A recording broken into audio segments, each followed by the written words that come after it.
Good afternoon guys! Welcome to my YouTube channel. Today po magluluto po ako ng noodles. Ang gagamitin ko pong noodles ay yung pang yakisoba. Ito good for one person lang to. And then igigisa ko lang po siya sa at least mga 200 grams na baboy. At saka po yung mga tira-tira kong stock sa loob ng rep. Ito po yung dried tofu, bell pepper, mustard, tapos ito po yung ating onion and garlic. So ayan po, samahan nyo ko. And then, ito po yung ating pampalapot. One spoon ng cornstarch na tinunaw ko sa tubig. And oyster sauce. At saka po salt and pepper. So ayan po, samahan nyo po akong magisa. Po guys, nagpainit tayo ng mantika sa kawali. Unahin natin yung sibuyas at saka yung garlic para lumabas yung kanyang aroma.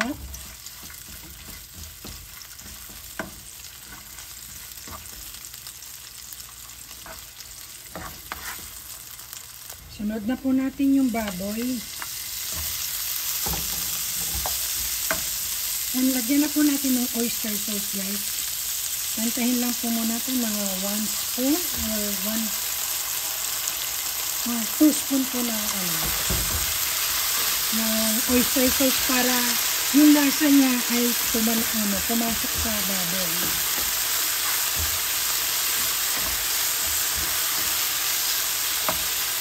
And isunod na po natin yung ating dried tofu, yung fried tofu, and bell pepper, and yung mustard po natin.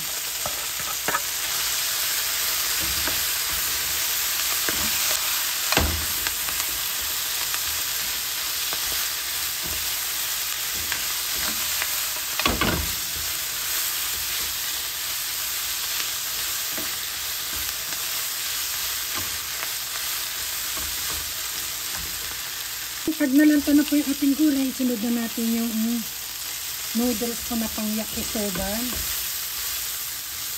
And then, timplahan po natin ng salt and pepper.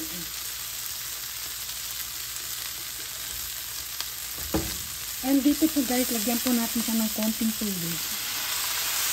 Para po maluto yung ating, pantay yung pagkakaluto ng ating noodles.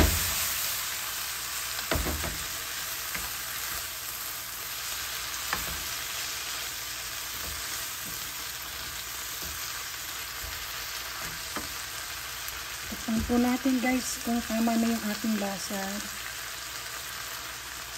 Lagyan pa po natin ng konting oyster sauce.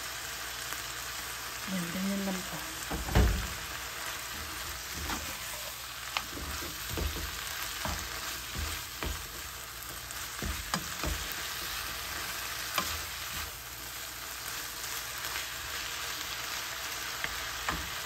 Ito na po yung panghuli, yung ating cornstarch na tinunaw sa tubig. Medyo dadamihan ko po. Ilalagay ko dyan para medyo meron siyang sauce, guys.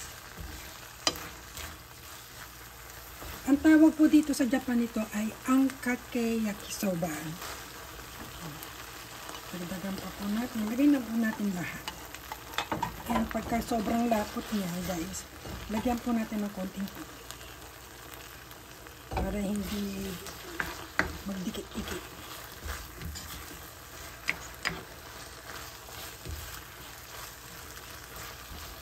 Ito nyo guys, magdikit-dikit na nga siya. Pero okay lang.